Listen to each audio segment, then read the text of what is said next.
Hello and welcome to the Harvard Radcliffe Institute. My name is Claudia Rizzini. I'm the Executive Director of the Fellowship Program. The Institute is one of the world's leading centers for interdisciplinary exploration. We bring students, scholars, artists, and practitioners together to pursue curiosity-driven research, expand human understanding, and grapple with questions that demand insights from across disciplines. You can be a part of this vibrant community by attending public programs such as this one, visiting virtual exhibitions, or pursuing the special collection held at the Schlesinger Library. To learn more, you can visit radcliffe.harvard.edu and sign up to receive more information on news and events. We'll begin the program with a presentation by John Alba Cutler. After the presentation, the speaker will respond to questions from the audience. Please use the Q&A feature on Zoom to submit your questions at any time throughout the program. We ask that you keep your questions brief to allow us to address as many as possible in the time that we have together. It is my pleasure to introduce Radcliffe Institute Fellow John Alba Cutler, an Associate Professor of English and Latinx Studies at Northwestern University. Professor Cutler's research and teaching interests include U.S. Latinx literature, the US-Mexico border, print culture, and the multi-ethnic American poetry. He is the author of Ends of Assimilation, The Formation of Chicano Literature, which compares sociological and Chicano literary representation of assimilation. Professor Cutler demonstrates that mid-century sociologists put forth a definition of assimilation devoid of the intersectionality of race, gender, and sexuality, and categorize American culture as homogeneous. He argues that Chicano literary work understand culture as heterogeneous and speak to literature's power for cultural change.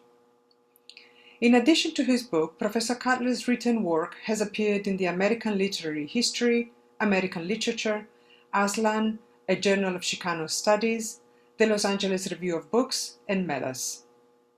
At Radcliffe, Professor Cutler is working on a new book project arguing that Spanish language periodicals were the most significant literary institutions for US Latinx communities in the early 20th century, and that the thousands of literary texts they printed created an influential and largely forgotten archive of Latinx modernism. In the early 20th century, due to a lack of book publishing market, it was common for Spanish-language newspapers across the US to publish poems, short stories, chronicles, and serialized novels by American and US Latinx writers. These works shed light on how Latinx communities coped with Latin American and US modernities, as they also confronted forced immigration, racialization, and exploitative labor conditions. Professor Cutler aims for us to understand Latinx literature in a new way, as these periodicals were published well before what is considered to be the beginning of modern Latinx literature. Professor Cutler earned his PhD in English at UCLA. He was awarded a Weinberg College Distinguished Teaching Award in 2013. In 2016-2017, he was a faculty fellow at the Alba Cutler Institute for the Humanities. In addition to the Radcliffe Fellowship, Professor Cutler has been granted a fellowship from the American Council of Learned Societies for 2020-21. And now it is my pleasure to give the virtual floor to John Alba Cutler. Good morning, afternoon, and evening, dear friends and colleagues. I'm so pleased that you've joined me for this talk today.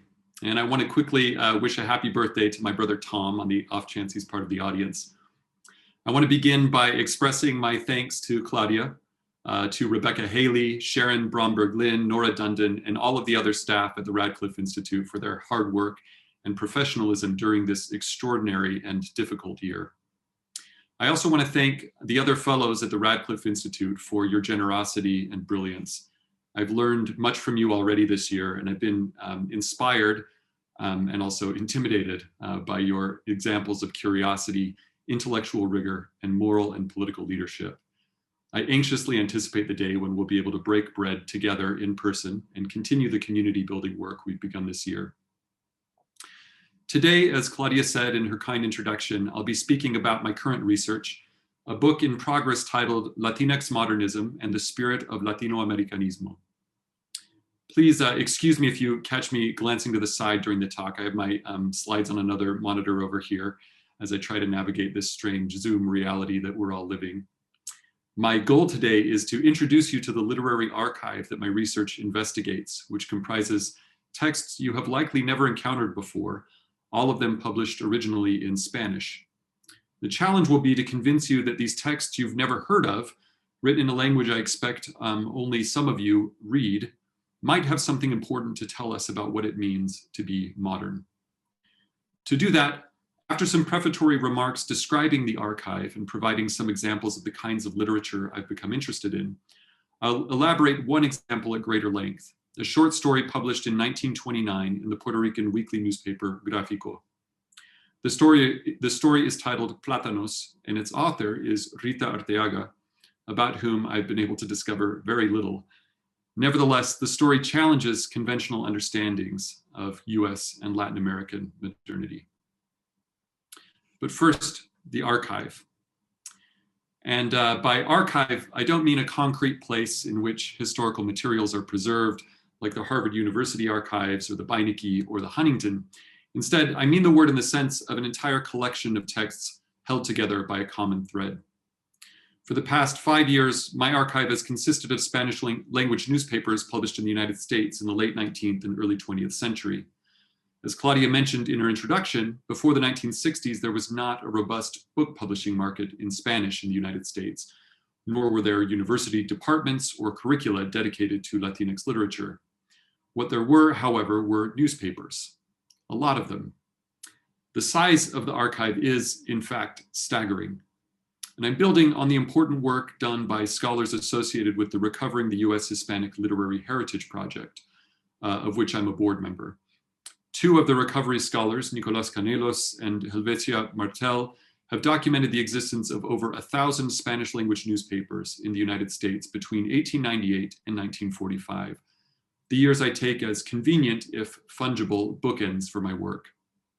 There were daily newspapers serving large and historic communities, such as La Prensa in San Antonio, not to be confused with two other newspapers also titled La Prensa in New York and Los Angeles. There were weekly newspapers serving smaller communities, such as La Estrella in Las Cruces, New Mexico, El Cosmopolita in Kansas City, Missouri, and Gráfico, which I've already mentioned, which was based in New York. There were conservative newspapers dedicated to preserving the integrity of Mexican and Puerto Rican or Cuban culture against North American corruption. Julio Arce's newspaper Mefistófeles, based in San Francisco, was one such periodical.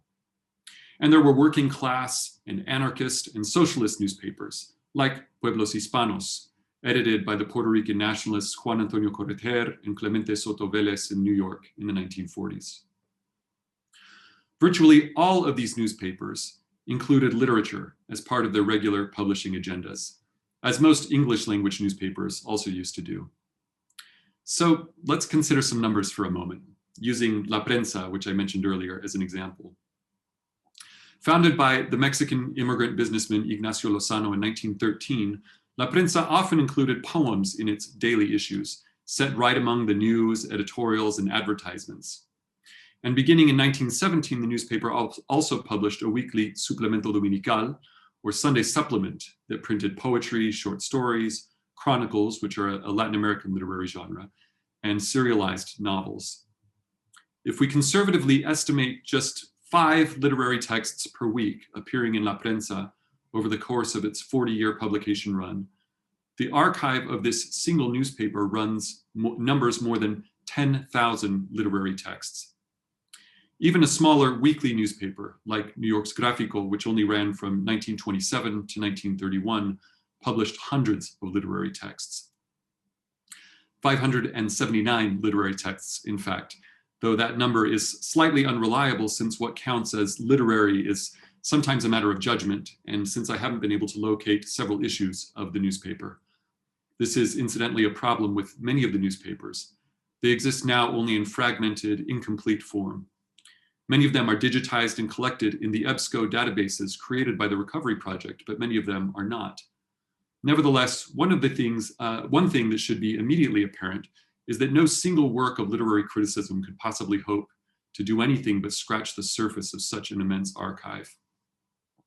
One of the tasks I've therefore set myself is to present a bird's eye view of the archive, to make its shape and some of its major features accessible to readers, and ideally to encourage readers to explore it for themselves.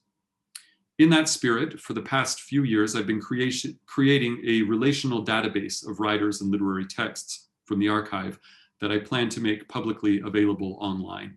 So you can see here, these are the texts published in Gráfico, which is how I know that there were 579 of them. At this point, I've recorded around 3,000 literary texts and about 1,000 different authors published in the newspaper archive.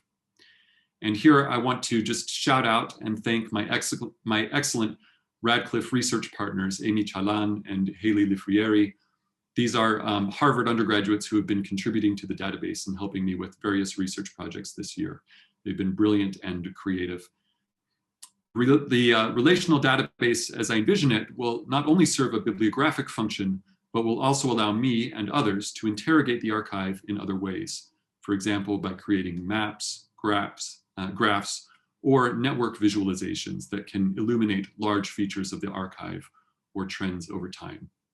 This is a visualization I created for an article comparing the literary archive of La Prensa in 1919 to the archive of México Moderno, which was an important Mexican modernist magazine in the same year. For reasons that I'd be happy to discuss in the Q&A, the literary archive of these newspapers is woefully understudied, with historical work in Latinx studies focusing mostly on the few books that were published during this era. Shifting the focus to the newspaper archive requires us to revise some of our most closely held notions of modernist literature. Two aspects of newspaper literature merit special mention. First, as scholars such as Julio Ramos, Lawrence Rainey, and Andrew Goldstone have shown, literary autonomy is one of the fundamental values of both Latin American and Anglo-modernist literature.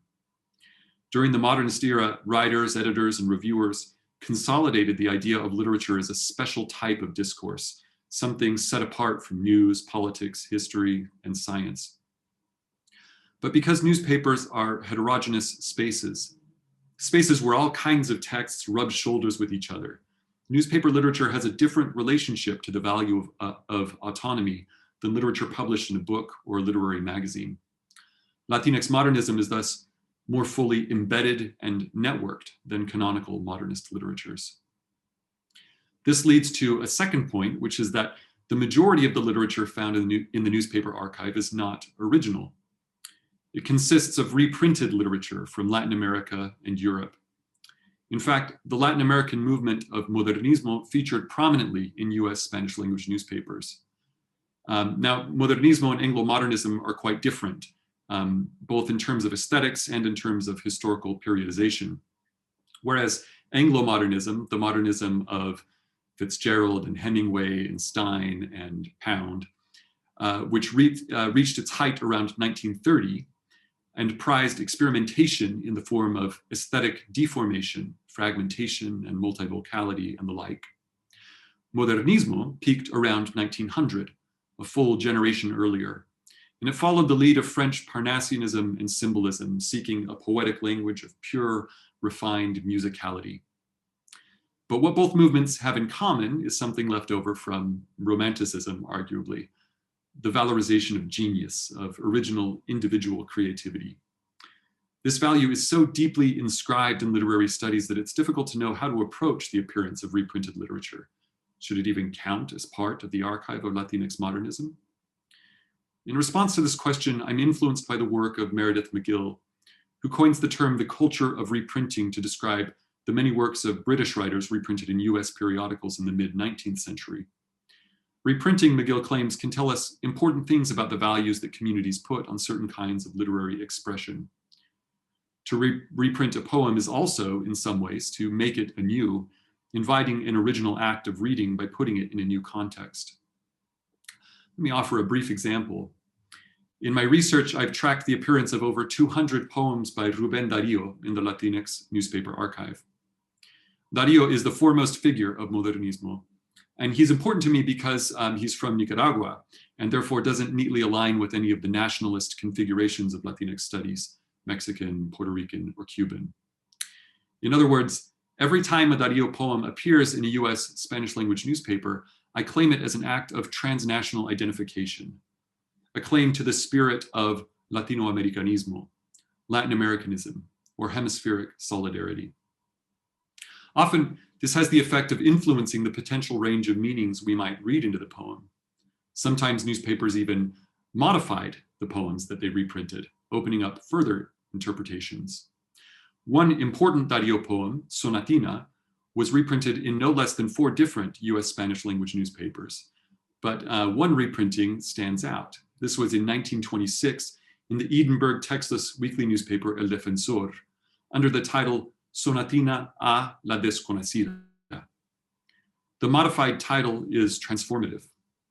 Whereas sonatina indicates an autonomous musical form, the newly transitive sonatina a la Desconocida indicates a song sung to another person.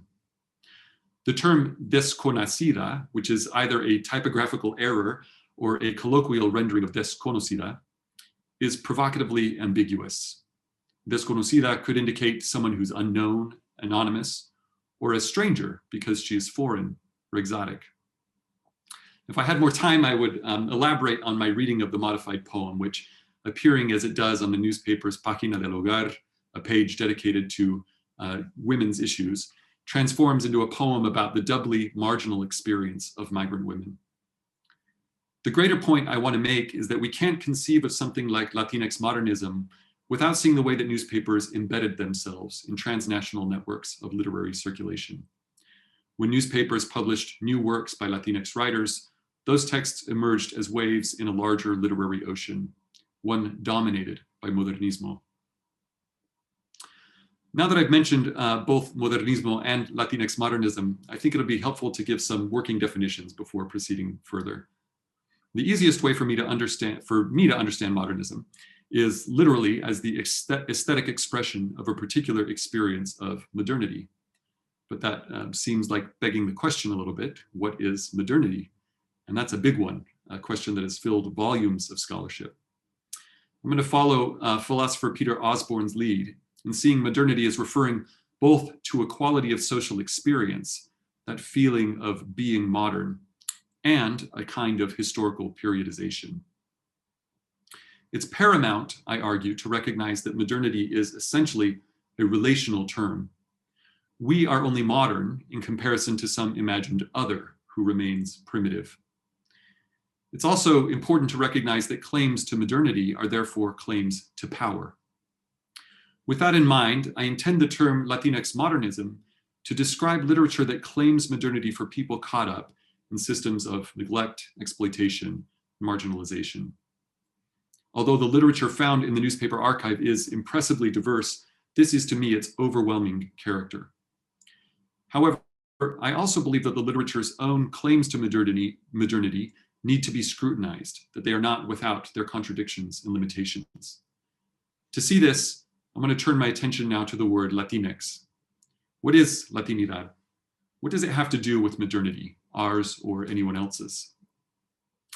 I know that many of you were likely here virtually a few weeks ago for Hector Tovar's brilliant talk about his new book on Latinos' place in US history and culture, which helpfully surveyed some of the difficulties associated with the use of Latino, Latina, and Latinx as pan-ethnic designations for anyone of Latin American descent in the United States.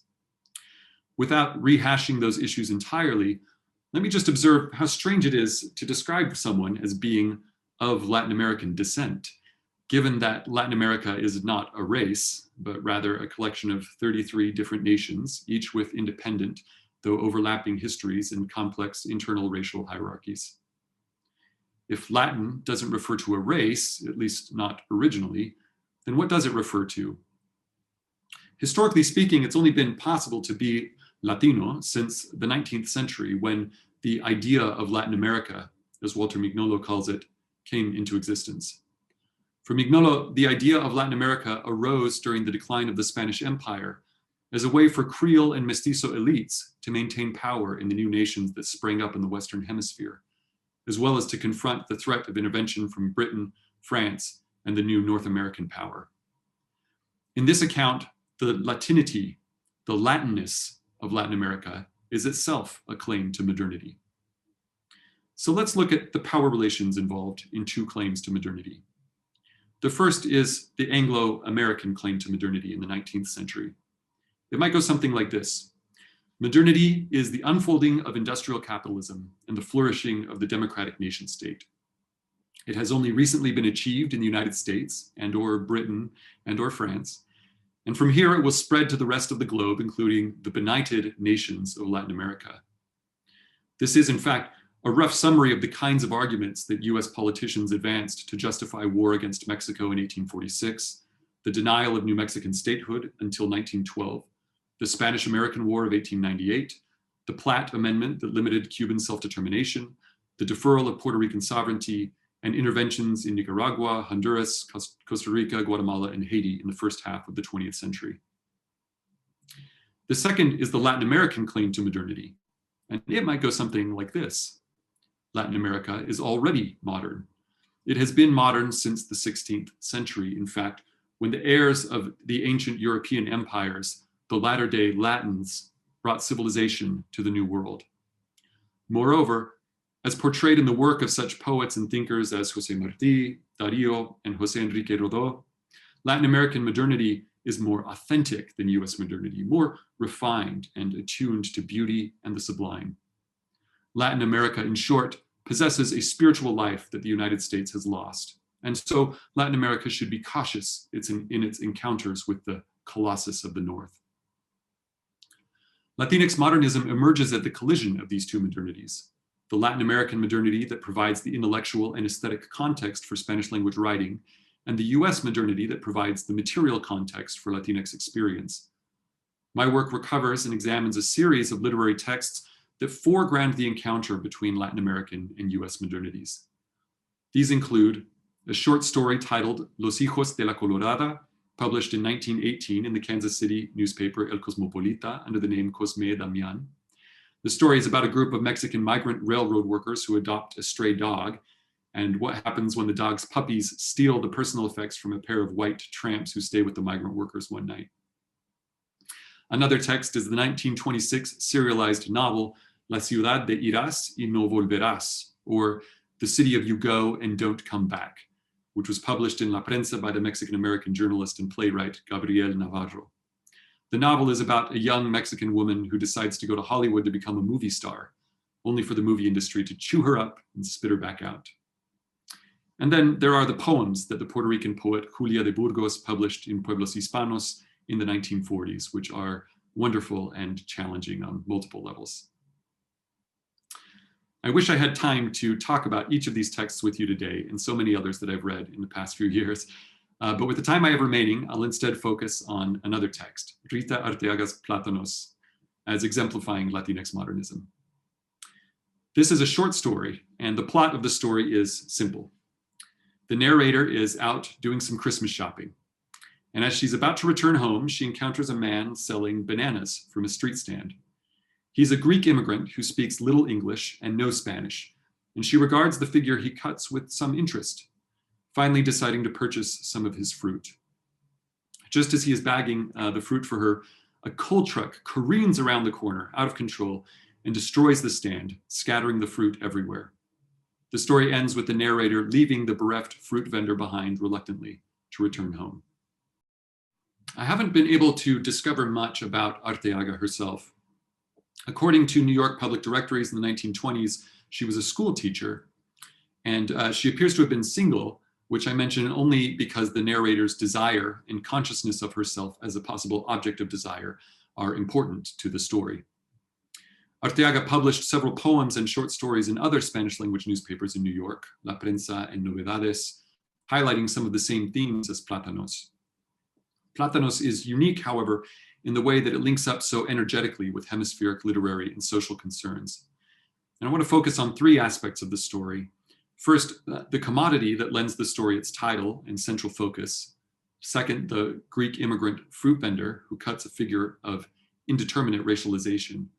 And third, the narrative frame that suggests a quasi-religious understanding of the significance of the story's events. First, bananas are key. In addition to the title, the story signals this by presenting the vendor's solicitations in English. The narrator is walking along, minding her business, when she hears his voice call out, "Bananas, lady, nice, cheap bananas." She turns and immediately admires the man's industry, his laboriosidad, and the beauty of the fruit he is selling. And suddenly, we're thrust into the magic of what Marx calls the commodity fetish, the way that the relationships among people are obscured by the relationships among things. In other words, how did these bananas, a tropical fruit, come to appear on a New York street in the middle of winter, like, quote, a happy note breaking through the sadness of that gray winter? And how did they become so cheap? It's important to note the narrator's state of mind at the beginning of the story. She observes the gray, muddy mess of melting snow in the streets. She thinks about the useless trifles she has purchased for Christmas, more out of a sense of custom than any real joy. She describes herself as having full hands and an empty purse and being dogged by an imaginary voice, telling her quietly but clearly how stupid you are. In other words, the narrator feels a very familiar kind of modern alienation. She's one of the lonely crowd. The bananas promise somehow to penetrate this fog of dissatisfaction. But it is not purchasing or consuming the bananas that proves decisive in the story. They don't give the narrator a feeling of authenticity or satisfaction. Instead, it is their destruction by the coal truck that shakes things up. Here's how Arteaga describes it in the story. The bananas rolled over the sidewalk and into the street, some loose, some in bunches, split, smashed, pulp spilling out. The organicism of the bananas is important here, present in the word pulpa, or pulp, which etymologically denotes flesh. The fleshy bodies of the bananas evoke human bodies, and the story makes the comparison explicit in the next sentence. They fell like soldiers in battle, with the same illogic in which men fall in war. Some whole and healthy were completely destroyed, while others, soft and manhandled, were miraculously saved and lay resting atop the piles of the others. The war metaphor drives home the devastation that's been wreaked on the fruit vendor's life and livelihood, as well as its randomness. The story's representation of commodity fetishism helps illuminate how Platanos understands US modernity. If we think of modernity again as a quality of social experience corresponding to material historical conditions, then we can see the experience of alienation that the narrator describes amid the commodities presented to her by US capitalism as quintessentially modern.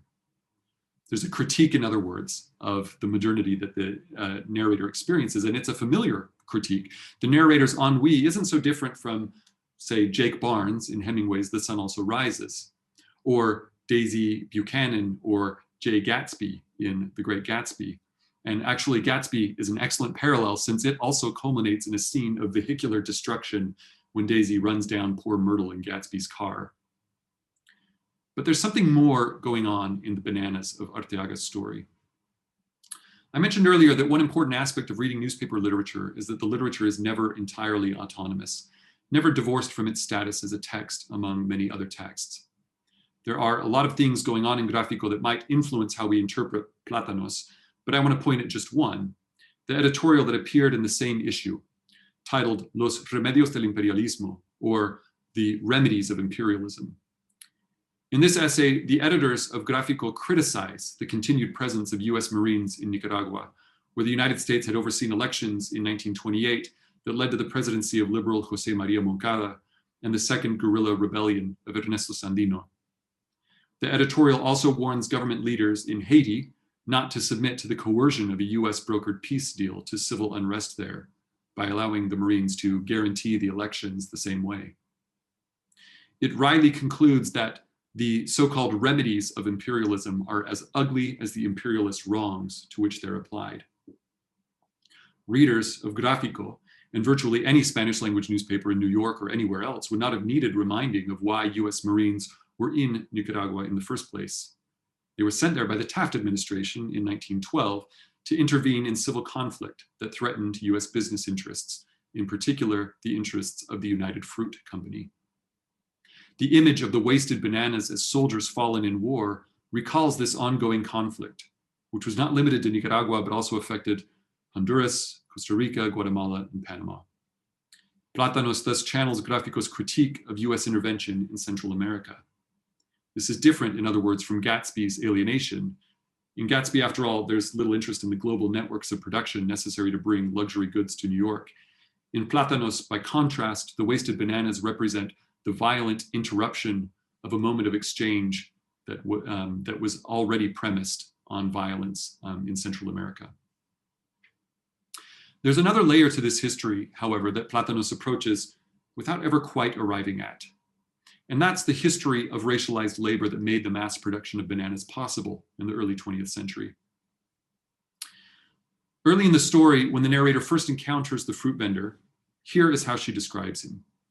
He was undoubtedly Greek, a young man, bronze-skinned, strapping, with brilliant black eyes, one of those types who could easily be taken for Italian or Spanish, but when you looked at them carefully, you noticed the straight nose, the fleshy lips with their perfect outline and curly hair, all of it recalling the classic beauty of the Hellenic race.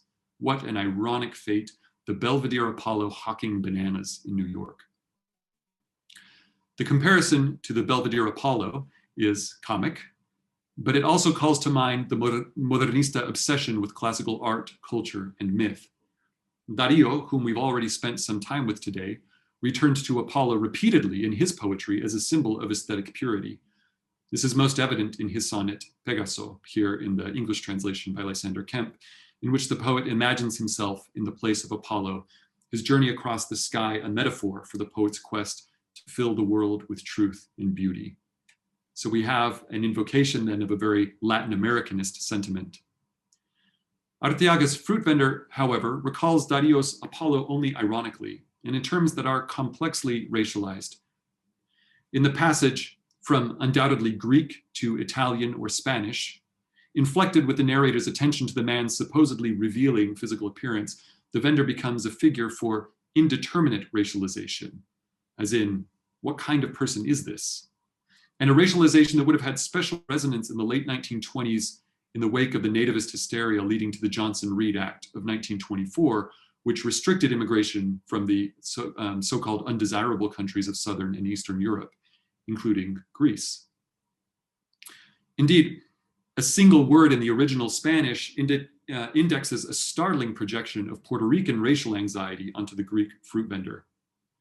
Arteaga's Spanish describes the fruit vendor as mocetón, trigueño, fornido, con ojos negros y brillantes. Trigueño is a racial designation specific to the Hispanic Caribbean. It refers to someone of mixed African, indigenous, Taino in this case, and Spanish heritage. I've used bronze-skinned in my makeshift translation, but that doesn't nearly capture the specific connotations of exotic attraction mixed with racial repression of the Caribbean designation. By using the term trigueño, I want to suggest, the story subtly pushes back against the modernista claim to Greek classical civilization as a way of buttressing elite Western, that is, white identity. Particularly when trigueño is paired with specific physical features that in the Caribbean context would have signaled Blackness. But as it routes this racial commentary through the Greek vendor, the story misses out on the chance to think explicitly about Blackness as inextricable from the story of transnational labor and alienation it wants to tell. In fact, we might see this as emblematizing a crucial blind spot of Latinidad. Think of the way Gráfico criticizes US intervention in Nicaragua, a familiar theme of Latin Americanist discourse since the writings of José Martí in the late 19th century. But what that critique doesn't mention is that the majority of banana plantation workers in Nicaragua, Honduras, and other locales were Black migrants from the British Caribbean, especially Jamaica. Both US and Latin American state powers partnered in importing these workers and creating segregated and exploitative working and living conditions in Central America. In other words, the Latin Americanist critique covers over its own complicity in racial capitalism's hemispheric unfolding. Within this racial silence in Plátanos, we might hear the faint echo of the Jamaican-born Harlem Renaissance poet Claude McKay, who originally came to New York on board a United Fruit Company steamship. and who penned the poem The Tropics in New York in 1922, describing bananas ripe and green, fit for the highest prize at parish fairs, set in windows, bringing memories of fruit trees laden by low-singing rills. Like Plátanos, The Tropics in New York pivots on the contrast between tropical fruit and northern urban setting. But whereas the poem understands the loss of the Caribbean setting to be its own kind of modern alienation, the story comes up against an imaginary limit in its inability to name the blackness of the banana. I mentioned that the coal truck in the story interrupts a moment of exchange. And that moment of exchange is also a moment of potential human connection between the narrator and the vendor. In fact, the story gets wonderfully bizarre once the narrator observes the Greek vendor's classic Hellenic beauty. She actually falls into a kind of reverie and has this Pygmalion-esque fantasy of taking him home, cleaning him up, dressing him in a nice suit, and introducing him to society. And that fantasy is only broken when she realizes that all of the other customers have left and she's there alone staring at him. She's briefly horrified to think that he might think that she desires him, but then reflects that it doesn't matter since she's obviously an old woman whom he wouldn't desire in return. And that's the moment when she decides to buy the bananas and the coal truck breaks into the story. So there's a lot to say about this moment, including the way that it introduces the narrator's own body and desires into the mix. But what stands out to me is how interested the story is in beauty, classical beauty, bodily beauty, even the beauty of the fruit. The narrator is exceptional because she perceives the vendor's beauty through the trappings of his occupation and the obstacles of language and culture. And this is a quintessentially Latin Americanist gesture. The capacity to see beauty, Darío might say, as part of the spirit of Latin Americanism. It lends a sense of purpose to life that is missing from the utilitarian approach of US culture. But as I've been suggesting, the spirit of Latinoamericanismo has its own blind spots, namely its refusal to reckon with its own complicity in what Aníbal Quijano or Sylvia Wynter might term the coloniality of being. I don't think that Plátanos rectifies this completely, but I do think the frame narrative of the story comes close to articulating a sense of how the Latin Americanist recourse to beauty is not sufficient to overcome modern alienation.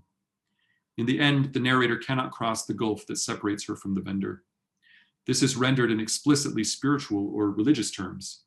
Recall that the story begins with the narrator doing some Christmas shopping, and she's experiencing her Christmas shopping as inhuman, lacking in agency or empowerment. When she meets the vendor, the story presents the possibility that she might escape this funk. The conclusion of Plátanos replaces the Christmas frame with a reference to Easter, though one that is ambiguous at least. Years have passed, winter has passed into spring, one Easter has passed into another. Time, that ineffable drug that erases little by little all sadness, has made me forget the lamentable event. But it still surfaces vaguely in my memory when I see a young man pushing a cart filled with fruit, and it repeats itself in every detail if in my wanderings through the city someone stops me in my tracks. Bananas, lady, nice bananas. The conclusion emphasizes the story's essential tragedy, portraying it as a kind of trauma that the narrator relives whenever the voice of a fruit vendor triggers a flashback to the scene in her memory. This is of a piece with the way she describes the fruit through the language of war and woundedness. But the tragedy is amplified by the ironic reference to Easter. Normally, we might associate the passage of winter into spring, the passage of Christmas into Easter with rebirth and renewal, at least if we were following the cues of a liturgical calendar that sees Easter as the culmination of Christian renewal as embodied in the resurrected Jesus. But the reference to Easter in Plátanos hardly reads like a reference to hopeful renewal. Winter passes into spring, but rather than hope, all it brings is forgetfulness. What Easter seems to symbolize in this passage is then the opposite of renewal, the relentless march of time that consigns all events, happy or sad, to oblivion. It's as if Arteaga were giving us a version of Walter Benjamin's Angel of History, facing the wreckage of the past while moving inexorably into the future. In Benjamin's words, this storm irresistibly propels him into the future to which his back is turned, while the pile of debris before him grows skyward. This storm is what we call progress. That is precisely the orientation that the narrator of Plátanos appears to have toward the future. She continually re-inhabits the trauma of that terrible moment when American modernity interpolated itself between her and the fruit vendor, destroying his livelihood.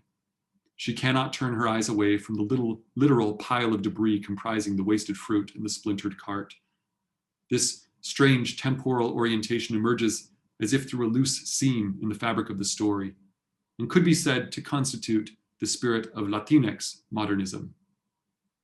Experiences once consigned to oblivion now resurfacing through literature in startling, brilliant technicolor. Thank you. I will turn it back over to Claudia now. Thank you, John. Amazing presentation, I love it. So we do have plenty of questions. So the first one, have you found in your archival research, other than Rita Ortega, more Latin American women writing in the United States during the 20th century? The short answer is yes, and I get really excited about this. The question states Latin American women, and that's I might make a slight distinction between texts reprinted by Latin American women and texts that seem to be original to the US Latinx context. Gráfico is a great newspaper because they published the voices of a lot of women. And there's an excellent article, and please forgive me that I'm forgetting the name of the author, but if you look up the names Maria Masposo and Clotilde Betances Jaeger, who were two of the women writers of Gráfico, in like Google Scholar or something, you'll get a wonderful article that was published in Centro, the magazine for the Center for Puerto Rican Studies, about these authors. There was also a magazine published in New York in the 1930s called Artes y Letras that was dedicated to women's writing. I've been working on a serialized novel by an author named Dolores, Dora de Palacio, that was published in La Prensa in 1935, called Atzin, that is a novel sort of narrating a fictionalized version of the Spanish conquest of Mexico. It is true that the archive, not surprisingly, the newspaper archive is overwhelmingly masculinist, or masculine, excuse me, but I'm trying to make a conservative effort to foreground and elevate the voices of women wherever I can find them. So I hope that's a sufficient answer. Thank you. The next question, a lot of the question starts with compliments and congratulations for the presentation. So thank you for the fascinating talk and such groundbreaking research. Are you also looking at instances of translation of poems, stories, or essays originally in English, French, etc.? And if so, are you finding instances of creative or appropriative translation where texts are modified with readable ends in mind? Yes, thank you for that question. That's an excellent question, thinking about the, as I was describing the culture of reprinting in the Latinx archive.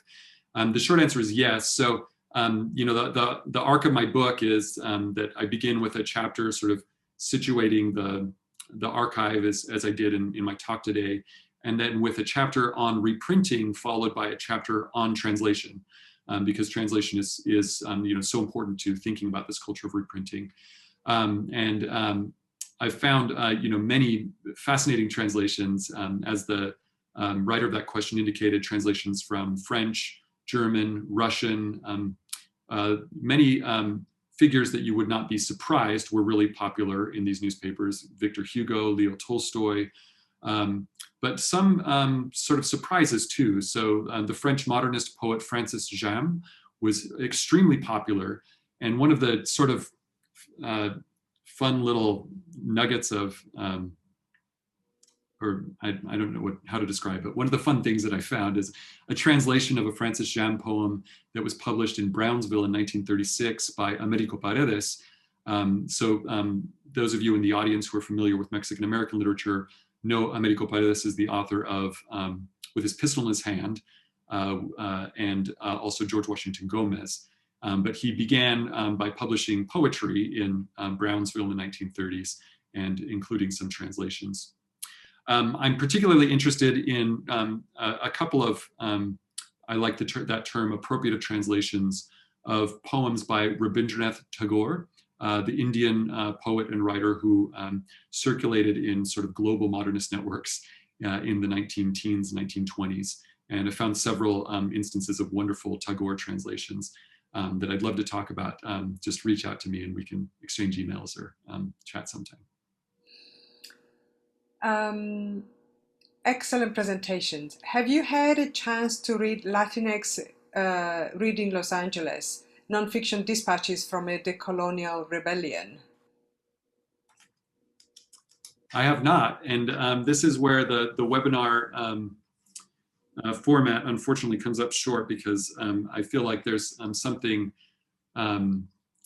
more behind that question that the questioner wants to tell me about. Claudia, will you tell me that name again, and I'm going to write it down. Absolutely. It's called Latinx Reading Los Angeles, nonfiction dispatches from a decolonial rebellion. Yeah, thank you very much for that citation. Yeah. Wonderful. I like these exchanges. The next question is, do you see any continuities between the themes and concerns taken up in these works of early Latinx modernism and the themes of concerns that appeared decades later when the books of Latinx writers were first published? I'm so happy that somebody asked this question, because this talk is trying to compress what is around a 16,000 word chapter into the space of around 3,000 words. So entirely unsuccessfully, but one of the things that I had to cut that I felt so attached to, so it was very painful to me, was a discussion of Plátanos in relation to three works of modern, sort of more contemporary Latinx literature. I'll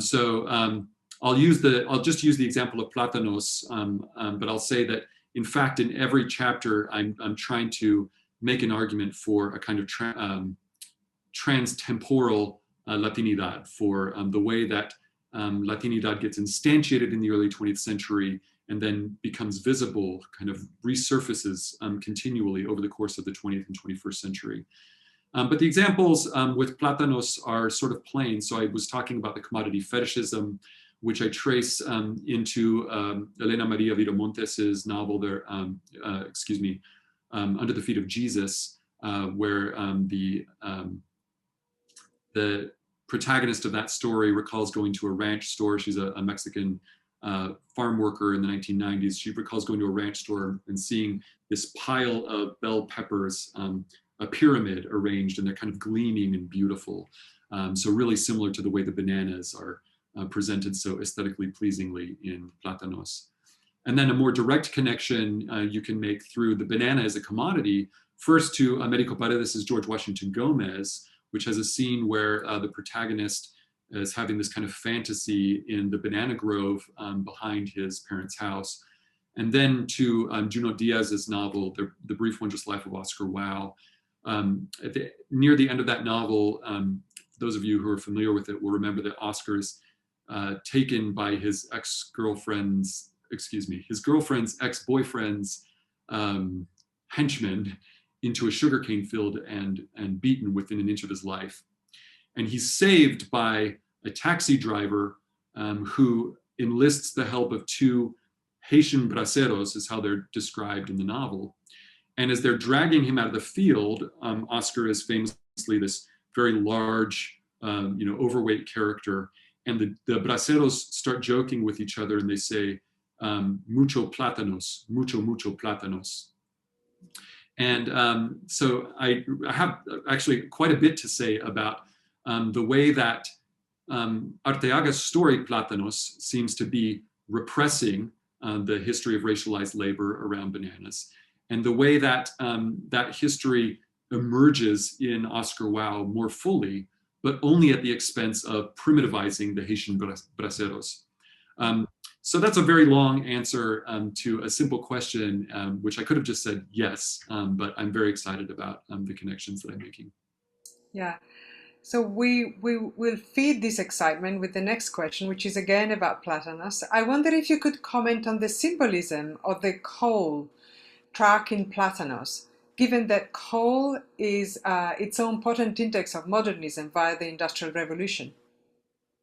Yeah, thank you. I mean, I feel like that that answer or that question sort of answers itself in some ways, right? But one connection that I would want to make actually is with the steamship, which, the steamships, which were usually powered, and somebody can correct me if I'm wrong, but I think in this era by coal burning furnaces. So I think about both the migration patterns and movements of workers, as well as the shipping of the bananas, from Central America and the Caribbean to various places in the United States, and the way that the kind of coal-powered engines of U.S. modernity make that possible. I think that this is such a great question. I want to think about it a little bit more, because another aspect of that is, thinking again about these two different versions of modernity and the way that we associate sort of technological advancement with one version of modernity, right? We could say like Anglo or US modernity, even though it's both in terms of the locations of extractive industries and the effects that US industry has transnationally and globally. It would be wrong to think of that modernity as simply radiating out from one geographic point or something like that. So thank you again for that question. Yeah. So following on again on that topic, what do you think about the relationship between colonialism and modernism in America?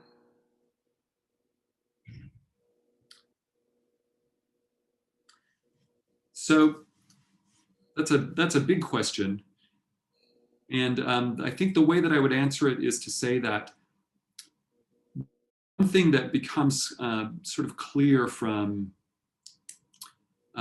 stories like Platanos and other texts in the newspaper archive is that the our imagination of modernity is insufficient if it doesn't think of modernity as inextricable from coloniality. And I'm going to use the term coloniality rather than colonialism or imperialism, because I find it slightly more capacious. Because it can describe both things that we wouldn't think of as formal colonialism, right? Like the persistence of racial hierarchies within United States borders, right? As well as more formal imperialist interventions or structures outside of the United States. So in other words, I don't think it's possible anymore once we dive into this archive or other archives, you could say modernist archives that are not canonical. I don't think it's possible anymore to think of modernity as something like the universalized experience of a new kind of human self, right? And I think, I mentioned Aníbal Quijano and Sylvia Wynter, other decolonial theorists who I think are very compelling and persuasive on this point, that this new self, the Cartesian self, right, that is able to imagine the world as its object and itself as the subject, is dependent on a kind of binary thinking that is always sorting the world into hierarchies of modern and primitive, in an earlier moment, Christian and heathen, in a later moment, rational and irrational. So that's I think my best answer would be to say that modernity, our accounts of modernity, and therefore our accounts of modernism, are incomplete if they're not thoroughly considering coloniality, or seeing how coloniality is thoroughly bound up with modernity. So going back to archival work and newspapers in particular, could you tell us a bit more about how newspapers organize different pieces on the same page and express new meaning in this way? Yes, I can. And is it okay if I share my screen again to give an example of this? I think it is, but yeah, I think it is. Okay. I'm going to go back here to a slide that I showed earlier, in the talk. This story, Los Hijos de la Colorada, is a really good example. El Cosmopolita, as you can see, published there's a lot of things visible on this same page. You have modernist poetry, El Mantón de Manila by Salvador Rueda, which is a sort of fascinating poem. You have all kinds of advertisements. You have the story, you have, the masthead or the information about the newspaper itself. Just on the next page of this story, I want to just maybe say two things about the advertisements and the classified ads. So one is that in addition to a story about migrant railroad workers, which is what this story is about, you can't make it out here, but there are labor solicitations within the newspaper itself. So you can see a kind of fully embedded context around the migrant labor economy that this newspaper is serving.